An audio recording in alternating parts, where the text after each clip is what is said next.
Welcome, brothers, to a new Bible study.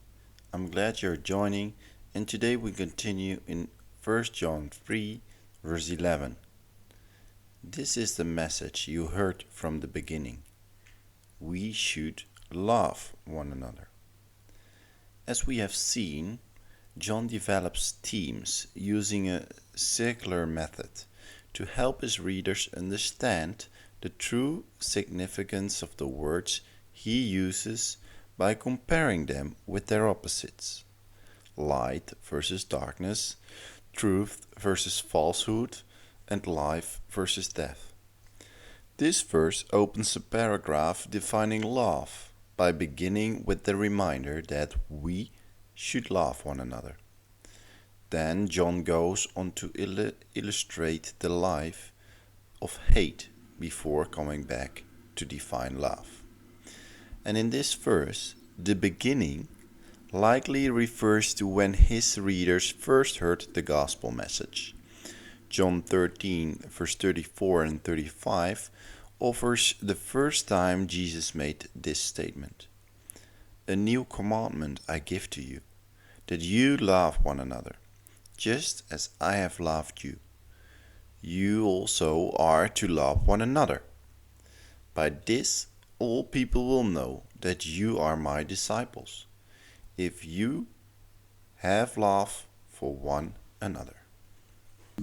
A third point we want to make is that Jesus mentions this command to love one another again in John 15:12 and 17. Paul mentions its importance in Romans 12:10 and 1 Thessalonians 4:9. Peter notes believers are to love one another in 1 Peter 1:22. John develops this theme throughout this chapter, 1 John 3, verse 11 to 23, as well as the next 1 John 4, verse 7 and 11 and 12, and mention it again in 2 John 1, 5. Underlying this underlying tenet of our faith: love one another. Brothers, this verse reminds us that we should love one another, recognizing that for most of us, some people are very difficult to love. In such situations, it is helpful to remember that because of His love, God not only calls us His children, He actually makes us His children. Sin, including hate, is never the result of a proper relationship with God. In contrast to the world, we Christians are supposed to do more than simply feel love.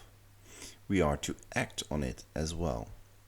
Let's take some time today to think about those we are having a tough time being loved towards, or showing love towards.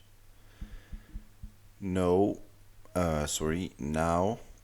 what can we do to extend God's love to these people? And second, brothers, John demonstrated remarkable patience in helping his readers understand these very important themes so that they would not become misinterpreted or even overlooked by believers. When someone is simply not understanding what we are trying to tell them about our faith, do we exercise the same understanding he models for us? Have we considered explaining important points by comparing the opposite of what we are trying to communicate, so that the contrast brings the truth into sharp focus?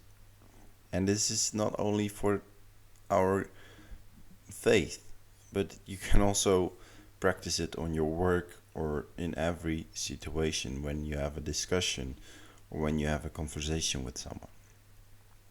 May we be as patient and innovative as John in sharing the good news with others. God bless you all, and I hope to see you the next time.